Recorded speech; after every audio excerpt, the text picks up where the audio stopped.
The council chamber existed between stars, a massive sphere of crystal and light floating in the darkness of deep space. Inside, representatives from 847 different species sat in tiered rings that stretched upward into shadow. Their forms varied wildly. Some were massive and armored. Others floated as clouds of gas.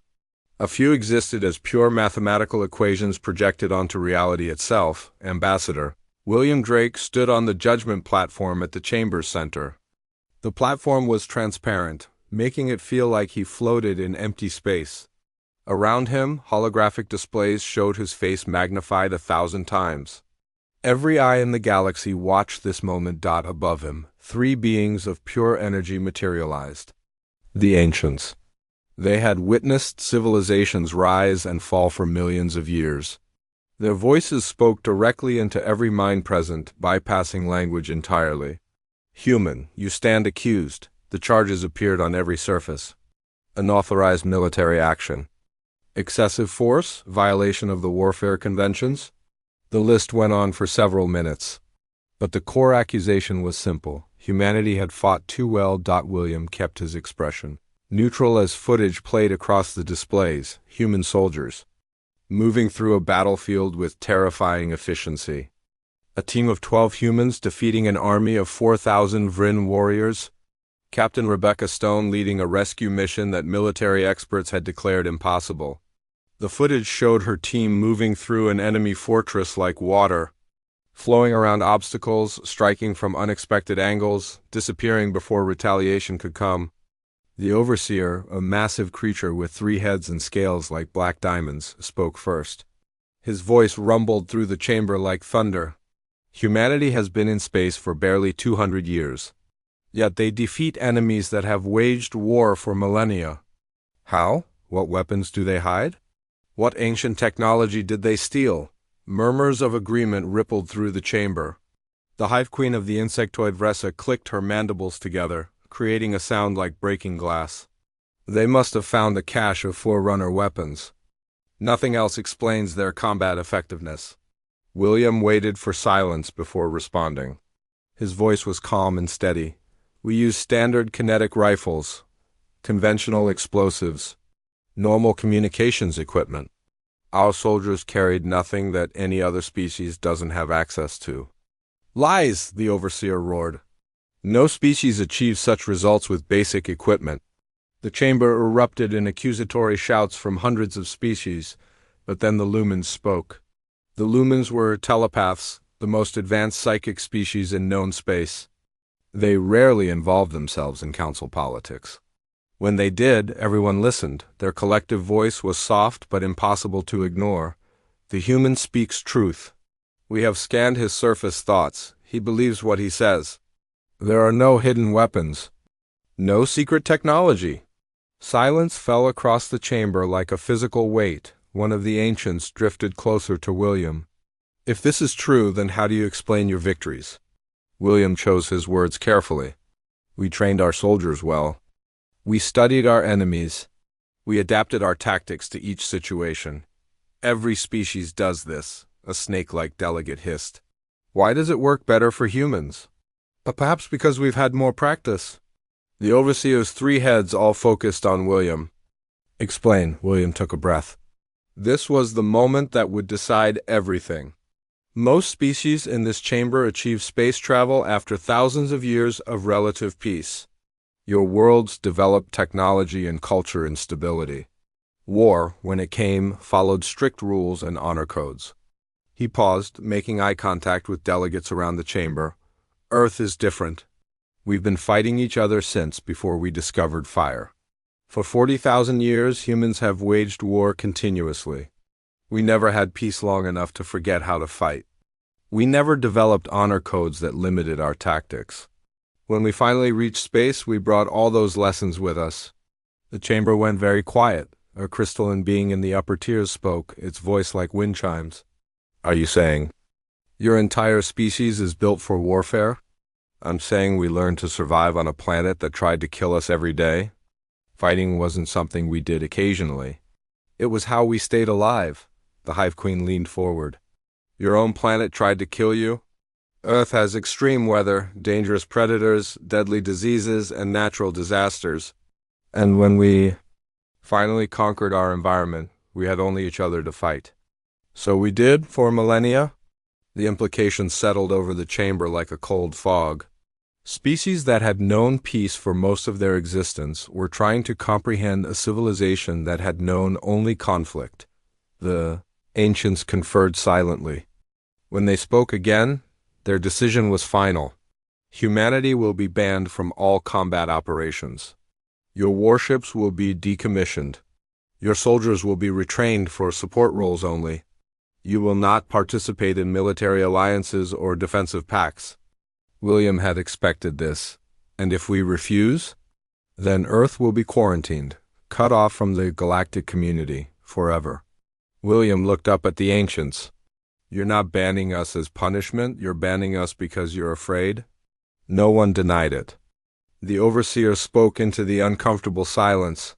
This ban is for the stability of the Galactic Union. A species too effective at warfare disrupts the balance we have maintained for millions of years. We understand, William said. Earth will comply with the ban. As guards escorted him from the platform, William noticed General Catherine Vale watching from the observer gallery. She was the woman who had won the Kresh War in 3 days. The woman who had led humanity's most successful military campaigns. And she was smiling. The smile worried the alien delegates. More than anything else in the trial, William was taken to a holding area while the council finalized the formal documentation. Through the transparent walls, he could see Earth in the distance, a blue marble hanging in the darkness. He thought about what the ban would mean. No more human soldiers in combat zones. No more participation in galactic conflicts, but there were loopholes. The ban didn't prohibit humanitarian missions. It didn't prevent support personnel from deploying to crisis zones. And it certainly didn't stop humans from being clever about how they interpreted the rules. As William watched his homeworld, he wondered if the Galactic Council understood what they had actually done. They thought they were protecting themselves from human military might. But humans had spent 40,000 years learning to fight without being seen. To win without appearing to fight at all, the ban wouldn't stop humanity. It would just force them to be more creative. 3 months later, the galaxy would discover exactly what that meant. 3 months after the ban, Paradise died screaming. Siren's Hope was a moon colony home to 14 million Valoran refugees. They had fled a dying star system and built a new life among crystal gardens and floating waterfalls. The colony was a symbol of peace and cooperation between species, which made it a perfect target. The raiders came without warning. Karvax pirates, brutal scavengers who had terrorized the Outer Rim for centuries. They landed with overwhelming force, seized the colony's infrastructure, and fortified every major structure. By the time the distress signal reached the Galactic Defense Fleet, the Karvax had turned the Paradise Moon into a fortress. Commander Theron, a towering Gornathi warrior with blue-scaled armor and 4 arms, led the response force. 3 battle groups, 47 warships, 200,000 soldiers from 12 different warrior species. It should have been more than enough. It wasn't. The Karvax had learned from watching human tactics during the war. They didn't fight honorably. They used hostages as shields. They booby-trapped civilian areas. They sent false surrender signals to ambush rescue teams. The first assault was a disaster. Theron's shock troops, the elite Thrukan warriors known for their ferocity, lost 3,000 soldiers in the first hour.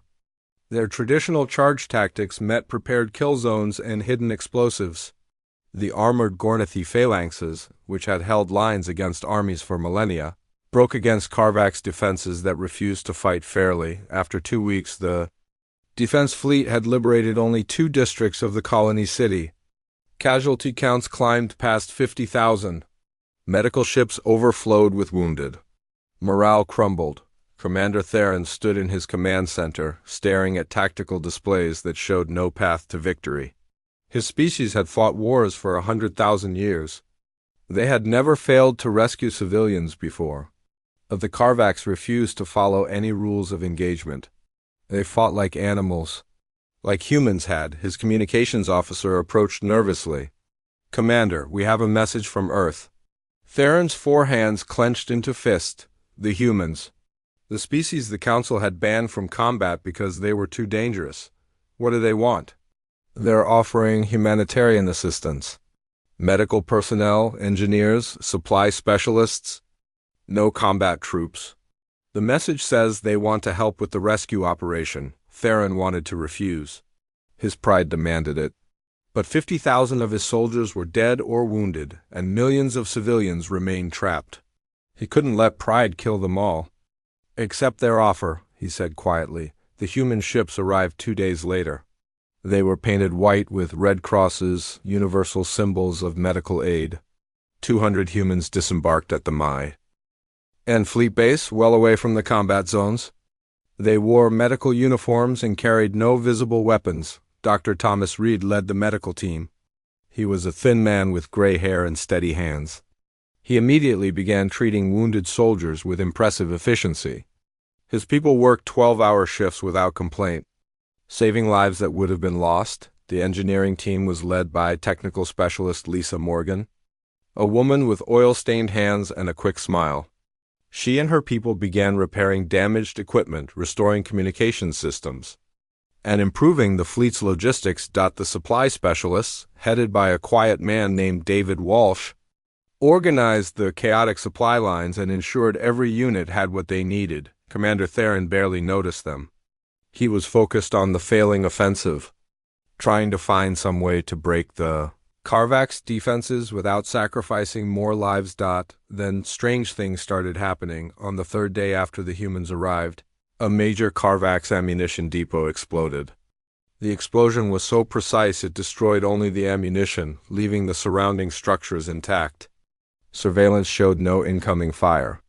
The Karvaks blamed sabotage but couldn't find any infiltrators. On the fourth day, 2 Karvaks command bunkers collapsed. Engineers investigating the rubble found perfectly placed charges that had severed load-bearing supports. The charges were made from common mining explosives available anywhere. Security footage showed nothing. On the 5th day, the Karvak's communication network went dark for 6 hours. When it came back online, the raiders were in chaos. Someone had hacked their systems and filled them with footage of destroyed Karvak's positions and massacred Karvak's troops. The footage was fake, but the psychological impact was real. On the 6th day, the Karvak's supreme commander vanished from his flagship. The flagship was in orbit, surrounded by defensive screens and guard ships. Yet he disappeared from his locked quarters. His second-in-command found a note written on the wall in the commander's own blood. You have 6 hours to evacuate. We are coming. 6 hours and 14 minutes later, the new Karvak's commander broadcast an unconditional surrender. His voice shook with barely controlled terror. The pirates evacuated in such haste they left behind weapons, supplies, and prisoners. Commander Theron led the liberation force into the colony, expecting traps or ambushes. Instead, he found Karvaks wounded being treated by human medical personnel. Human engineers were clearing rubble from collapsed buildings. Human supply specialists were distributing food to freed hostages. No human held a weapon. Every uniform was clean and pressed. They smiled and waved as the galactic forces passed, looking like they had spent the entire week in the safe rear areas. But Theron noticed other things. The Karvak's prisoners wouldn't look at the humans. When Dr. Reed walked past carrying medical supplies, hardened pirate veterans pressed themselves against walls and stared at the ground. A few trembled. Theron found David Walsh organizing supply distributions to freed civilians. The quiet man had a relaxed expression and a clipboard in his hands. What happened here? Theron demanded. Walsh looked up with innocent eyes. We provided humanitarian support, Commander. As requested. The Karvak's fortifications fell without combat. Their leadership disappeared. Their communication systems were compromised. How? I'm just a supply specialist, Commander. I ensure people get food and water. Perhaps their systems malfunction due to stress? These things happen in war. Theron's 4 hands clenched. You're lying. Walsh's expression didn't change, but something cold flickered behind his eyes. Commander, I've spent the last week counting food rations and organizing supply deliveries. If you want to accuse me of something specific, please do. Otherwise, I have work to do. There was nothing Theron could prove. No evidence of human combat action. No witnesses who would talk. The rescued Carvax prisoners just stared with haunted eyes and refused to explain their terror. The human contingent departed after receiving commendations for their humanitarian service. Dr. Reed, Lisa Morgan, and David Walsh smiled and waved as their ships left orbit. Commander. Theron stood in the liberated colony and tried to understand what had happened. The humans had done something. He was certain of it. But they had done it invisibly, leaving no proof, no evidence, no way to accuse them of violating the ban. That night, Theron received reports of 17 similar incidents across the Outer Rim. 17 crisis situations where human humanitarian missions had been present. 17 impossible victories the humans weren't fighting. They were too clever for that. They were winning wars while technically following every rule the Council had imposed, and Theron realized with growing dread that the Council had made a terrible mistake. They hadn't contained humanity's combat effectiveness. They had simply forced the humans to get creative, somewhere on Earth. General Catherine Vale was probably still smiling. Investigator Oren could see in 4 dimensions. His species, the Corthan, perceived reality differently than most beings. Where others saw only the present moment, Oren saw patterns stretching through time and space. Connections invisible to 3-dimensional minds were obvious to him. If there was a conspiracy, he would find it. The Council of Hierarchs, the galaxy's intelligence agency, had given him an impossible task. Discover how humans were winning wars they weren't allowed to fight. Oren began with data. 17 humanitarian missions in 3 months. 17 combat situations resolved in humanity's favor. The statistical probability of coincidence was less than 0.001%. Something was happening. He reviewed every recorded moment of the Siren's Hope liberation. He watched footage of human medical personnel treating wounds, engineers repairing equipment, supply specialists distributing food. Everything appeared innocent, yet the Carvax had surrendered in terror. After their leadership vanished and their defenses collapsed, Oren interviewed survivors. The first was a Carvax raid commander now confined to a psychiatric facility. The pirate had been a hardened warrior before Siren's Hope. Now he rocked back and forth in his cell, muttering constantly. They were everywhere, the Carvax whispered. You'd clear a building. Post guards. Set sensors. Turn around and they'd already be in your command center. No alarms, no breaches. Just there. Like shadows that could think. Like darkness given purpose. Who? Oren asked. The Galactic Defense Fleet? No, the humans. The ones in white uniforms who smiled during the day. At night, they were something else. We'd find messages written on our walls. We're watching. We'd discover our weapons had been sabotaged. Our food supplies poisoned just enough to make us sick, but not die. They wanted us afraid. You saw humans doing this? The Carvax laughed, a broken sound. No one ever sees them. That's the point.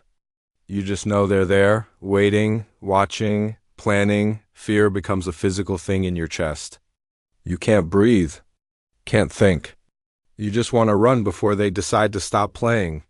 Oren interviewed 15 more survivors. All told similar stories.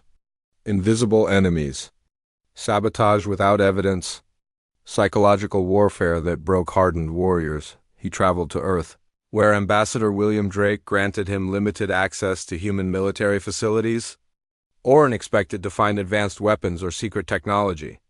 Instead, he found something far more disturbing: libraries, vast archives containing millions of documents.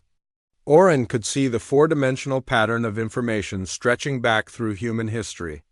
He perceived connections between ancient battles and modern tactics. Lessons learned in blood and written down so future generations wouldn't forget. A human military historian named Professor Elena Martinez gave him a tour. She was an elderly woman with kind eyes and a sharp mind. How much of your archives are about warfare? Oren asked. About 60%. Elena replied casually. The rest are analyses of what we learn from each conflict. Tactics, strategies, psychology, technology development, resource management. We don't just fight wars, investigator. We study them. Oren picked up a document at random. It was a tactical manual on urban guerrilla warfare, written 300 years ago during a conflict between human nations. The tactics described were almost identical to what the Karvax had reported at Siren's Hope. You teach people how to fight invisibly? Oren asked. We teach people how to win when they're outnumbered, outgunned, and operating in hostile territory. Every military in human history has faced that situation eventually. So we learn to adapt. Elena led him deeper into the archives. She showed him documents on asymmetric warfare, deception operations, sabotage techniques, psychological operations, and what humans called black operations. Each subject had thousands of years of documented history behind it. Other species follow honor codes in combat, Elena explained. They fight according to traditions that limit their tactics. Humans never developed those limitations. On Earth, every nation fought differently. So we learned to fight every possible way. When we reached space, we brought all of it with us. Oren's four-dimensional perception showed him the pattern clearly now. Humanity wasn't a species that fought occasionally. They were a species that had optimized their entire existence around conflict. Their culture, their education, their thinking processes, everything was shaped by 40,000 years of continuous warfare. How many different fighting styles do humans practice? Oren asked. Elena smiled. How many can you count? Every culture on Earth developed its own combat methods. We have hundreds of martial arts traditions, thousands of tactical doctrines, millions of strategic analyses. And we teach all of it. A human soldier doesn't just learn one way to fight. They learn dozens. Oren felt something he rarely experienced, genuine fear. He was looking at a species that had turned warfare into a science. They studied violence the way other civilizations studied art or philosophy. They had compressed more military innovation into their brief existence than the rest of the galaxy had achieved in millions of years. He asked to see their training programs. Elena showed him footage of human soldiers practicing combat scenarios. They trained for every possibility, fighting with weapons, without weapons, in darkness, in water, in zero gravity, in urban environments, in wilderness, alone and in groups. But it was the advanced training that truly disturbed Oren. Humans had schools dedicated to infiltration, sabotage, assassination, and psychological warfare. They practiced these skills with the same dedication other species applied to honor duels or formation tactics. You teach your people to fight without honor, Oren said. Elena's expression hardened. We teach our people to survive. Honor is a luxury for a species that can afford to lose. Humanity never had that luxury, so we learned to win by any means necessary. Oren returned to the council with his findings. He stood before the assembly and presented evidence that would change galactic politics forever. Humans are not hiding advanced weapons, he began. They don't need them. They have something far more dangerous, 40,000 years of warfare experience compressed into their cultural memory. Every human child learns tactics that would be classified as war crimes by most species. They don't see these methods as dishonorable. They see them as survival skills. The chamber erupted in shocked conversation, Oren continued. The ban on human combat participation has not stopped them. It has merely forced them to be subtle. They are winning wars through humanitarian missions because no one defined what combat actually means. A human engineer can sabotage enemy infrastructure. A human medic can gather intelligence. A human supply specialist can coordinate operations. None of this technically violates the ban. Then we must expand the ban, the overseer demanded. Oren shook his head, his four-dimensional sight showing him the pattern of consequences. If we expand the ban, humans will find new loopholes. If we close all loopholes, we risk making them an enemy. And hierarchs, you do not want humanity as an enemy. Why not? A delegate asked. or in projected footage of human training exercises. Soldiers moving through darkness with perfect coordination. Teams taking down targets without firing shots. Infiltrators bypassing security systems that should have been impenetrable. Because they are the most effective warriors the galaxy has ever seen. And unlike other warrior species, they don't fight for honor or glory. They fight to eliminate threats, permanently. The chamber fell silent as the implications settled over everyone present. Orin delivered his final recommendation. The ban must remain. Not as punishment for humanity, but as protection for everyone else. We have contained the most dangerous predator species in galactic history. We should be grateful they're willing to stay contained. But 3 weeks later, the Kresh Empire would test that containment. And the galaxy would discover what happened when humans stopped being subtle. The Kresh Empire had been humiliated once. They refused to accept it twice. Emperor Dravik stood before his war council and made a declaration that would reshape the galaxy. The humans defeated us because we fought with honor. They had no honor, so they won. We will learn from this. From this day forward, the Kresh Empire fights to win. No rules, no mercy. No honor, his generals understood. The Kresh had studied every human victory since the ban. They had analyzed the tactics, learned the strategies, and adapted them to Kresh military doctrine. Now they would use humanity's own methods against the galaxy. The Kresh launched the largest military offensive in galactic history. 10,000 warships. 3 million soldiers. Their target was the core worlds, the oldest and most defended systems in the Union, the heart of galactic civilization. They hit without warning. No declaration of war. No demands. Just overwhelming violence applied with surgical precision. They ignored military targets and struck civilian infrastructure, power stations, water treatment facilities, communication networks, food distribution centers. They didn't try to conquer territory.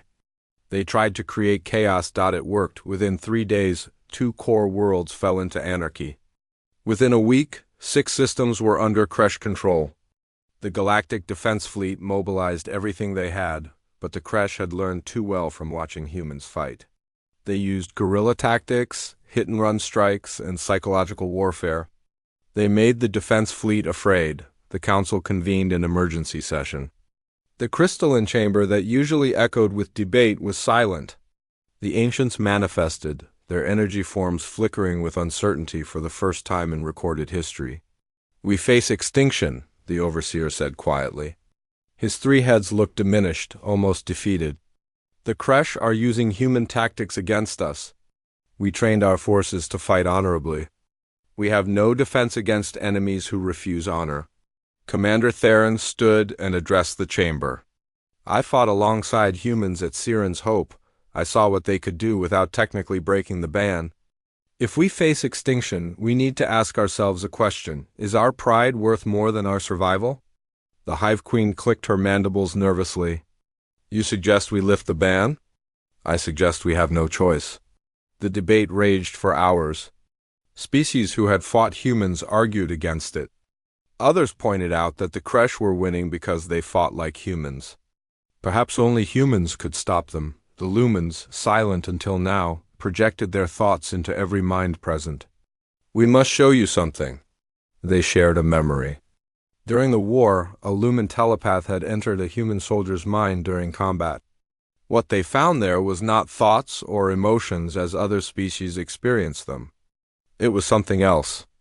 A state of focused violence where every action flowed into the next without hesitation or doubt.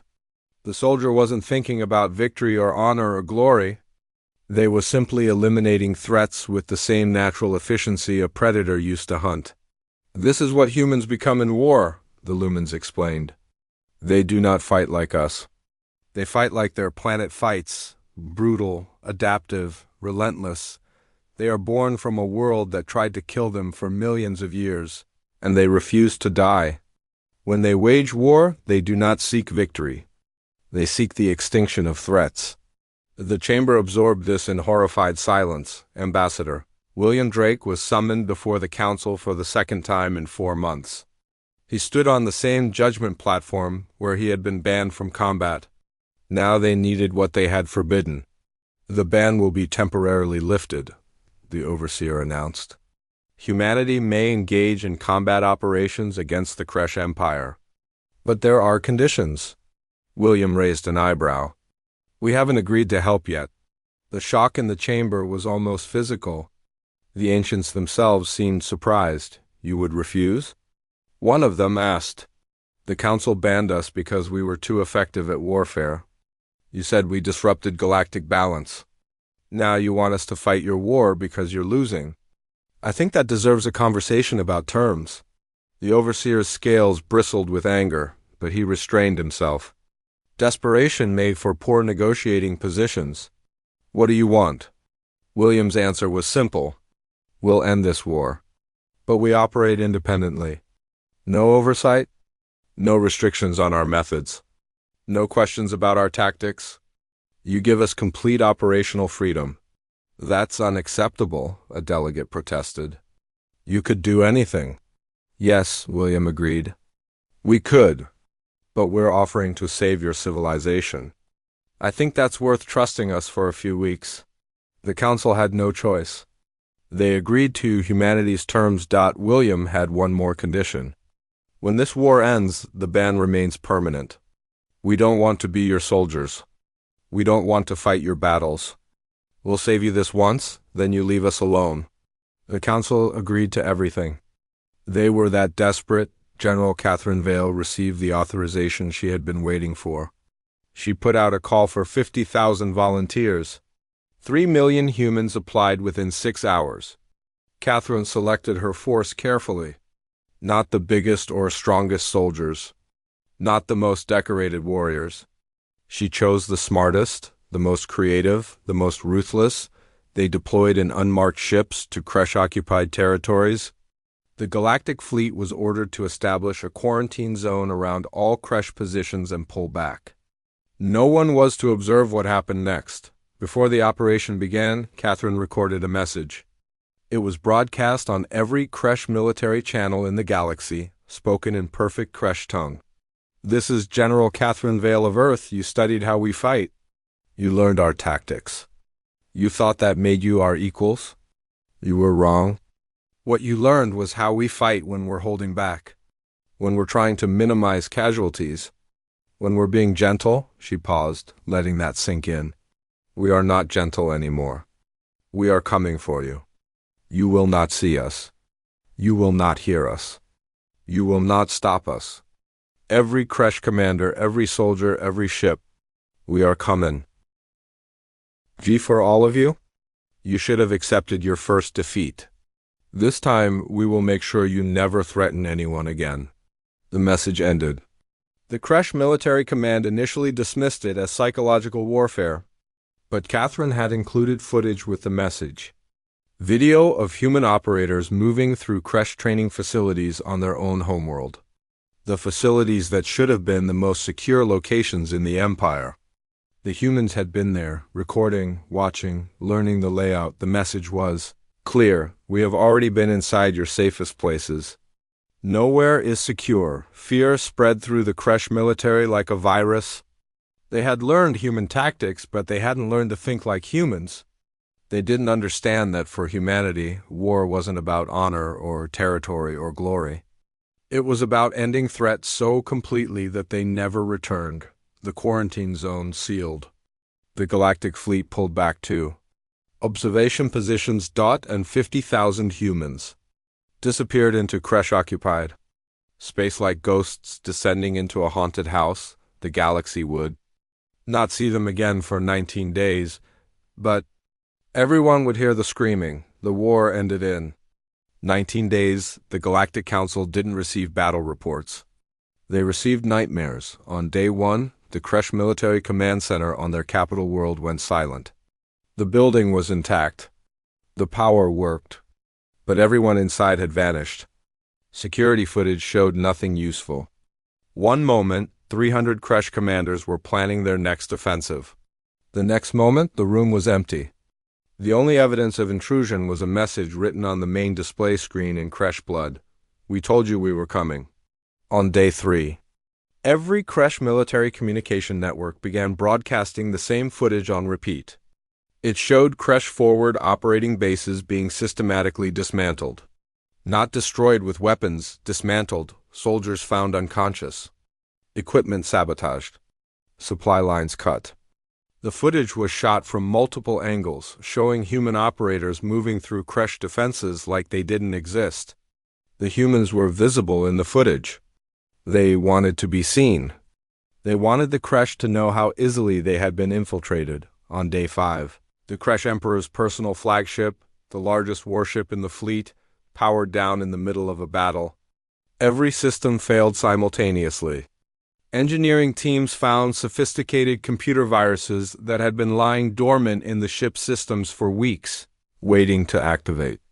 The viruses weren't designed to destroy. They were designed to humiliate. As the ship drifted helplessly, its external displays showed a simple message: your security is an illusion. On day 7, 12 Kresh planetary governors died in their sleep. Not murdered. They just died. Medical examinations revealed they had been poisoned with a slow-acting compound that mimicked natural illness. The poison had been in their food supply for over a month. The humans had been inside their homes for weeks, adding minute doses to every meal, and no one had noticed. On day 10, the Kresh military psychologists reported an epidemic of mental breakdowns among frontline troops. Soldiers were reporting hallucinations of humans watching them from shadows. Some claimed to hear whispers in human languages they shouldn't understand. The psychologists realized the truth. It wasn't hallucinations. Humans actually were watching from the shadows. Psychological warfare teams had infiltrated Kresh positions and were systematically destroying morale through strategic terror. On day 13, the Kresh Empire lost an entire army. 50,000 soldiers stationed on an occupied core world simply vanished. Search teams found the base abandoned. No bodies, no signs of battle, just empty buildings and scattered equipment. Security footage showed the Kresh soldiers walking out of the base in orderly lines, following human operators who had somehow convinced them to surrender without firing a shot. The soldiers were found 3 days later, wandering in wilderness areas with no memory of how they got there. On day 16, the Kresh High Command received a data package. It contained complete intelligence files on every Kresh military leader, political figure, and strategic asset in the Empire. Family information, personal schedules, security protocols, everything. The message attached was simple: we know where everyone is. We know where everyone you care about is. Surrender now. The Kresh Emperor himself reviewed the files. They were absolutely accurate. Humans had penetrated every level of Kresh society and documented everything. The Empire's secrets were gone. Their security was non-existent. And the humans had done it all in 16 days. On day 19, Emperor Dravik broadcast an unconditional surrender directly to Earth, bypassing the Galactic Council entirely. The broadcast was brief and his voice shook with barely controlled terror. We yield.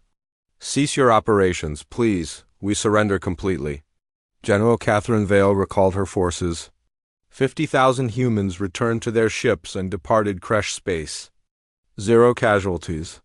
Not a single human soldier had been killed or captured. They had fought a war against 3 million enemies across multiple star systems and suffered no losses. The Council investigation.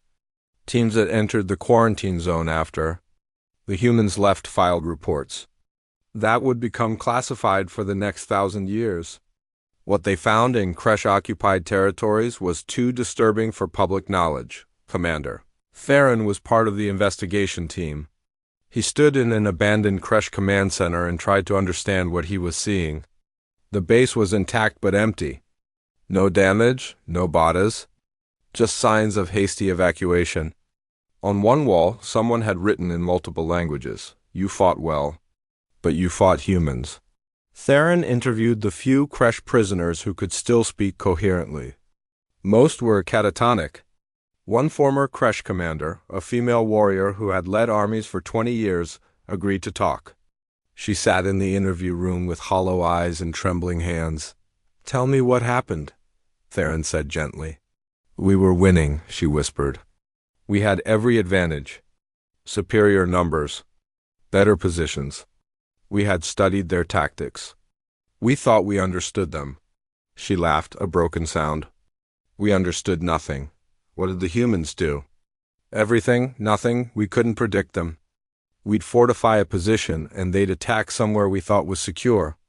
We'd set traps, and they'd avoid them without seeming to notice they were there. They poisoned our water with chemicals that made us paranoid and afraid. They hacked our communications and filled them with footage of our defeats. They kidnapped our commanders from inside our most secure facilities." She stopped, struggling to continue. But the worst part was the waiting. Knowing they were out there, somewhere, watching, planning, we'd find messages in our command centers. "You have 6 hours to evacuate." We didn't know if they meant it or if it was psychological warfare. Some units fled. Some stayed and fought. It didn't matter.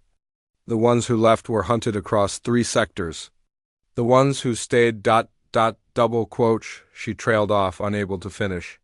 "What happened to them?" Theron asked. "I don't know." "I wasn't there, but I saw the aftermath. The things we found in those bases after the humans left." She started crying. "They didn't just defeat us. They broke us. Made us afraid of shadows and silence. Made us doubt our own security, our own sanity." The council convened for the final time on this matter. The session was broadcast across the entire galaxy. Every species watched as humanity's fate was decided again. But this time, the verdict was different. The overseer spoke first. "The ban on human combat participation will not be lifted. It will be expanded and made permanent. This is now the first law of galactic security." Ambassador William Drake stood on the judgment platform again. This time he wasn't alone. General Catherine Vale stood beside him. "However," the overseer continued, "the council recognizes that this law is not a punishment. It is protection. Protection for every species in the galaxy, including humanity itself. The ancients manifested, their energy form stable and bright. Humanity has proven they are the most effective warriors in galactic history. But they have also proven they can show restraint. They could have exterminated the Kresh Empire. They chose mercy instead." Catherine spoke for the first time before the council. "We don't want to be your soldiers. We don't want to fight your wars. We did this because you asked and because the alternative was watching civilizations die. But understand this, we are dangerous. We know we're dangerous. The ban protects you from us, but it also protects us from ourselves." The final law was ratified by unanimous vote. Humanity would remain banned from combat operations in perpetuity. In exchange, the Galactic Union guaranteed Earth's sovereignty and committed to never threatening humanity's existence. As William and Catherine left the council chambers, Investigator Oren approached them. His 4-dimensional sight showed him patterns of possible futures, and in most of them, humanity remained a peaceful member of the galactic community. But in a few dark timelines, he saw what would happen if the ban ever broke. "I saw what your people can do," Oren said quietly. "I hope the galaxy never forgets." Catherine smiled. "We're the monsters you keep in the cage. We know it, you know it. As long as everyone remembers that, we'll all be safe." Years later, Commander Theron visited Earth as part of a diplomatic exchange. Catherine gave him a tour of human military archives. Millions of documents spanning thousands of years. "How much of human knowledge is about warfare?" Theron asked. "About 60%, Catherine replied. "The other 40% is about what we learned from every war we fought. How to fight better. How to win more efficiently. How to eliminate threats permanently." She gestured at the archive stretching beyond sight. "We don't just fight wars, Commander. We perfect them." Theron looked at the endless shelves and understood something that would never be included in official reports. Humanity hadn't needed 50,000 soldiers to end the Kresh War in 19 days. They had sent 50,000 because they were being merciful. Because they wanted to be gentle. If humans ever stopped being gentle, the galaxy wouldn't survive them. The last image broadcast across the galactic network showed Earth from orbit, peaceful and blue. General Catherine Vale's final words became the galaxy's unofficial reminder about humanity. We are the scariest thing in the dark. Be grateful we're on your side.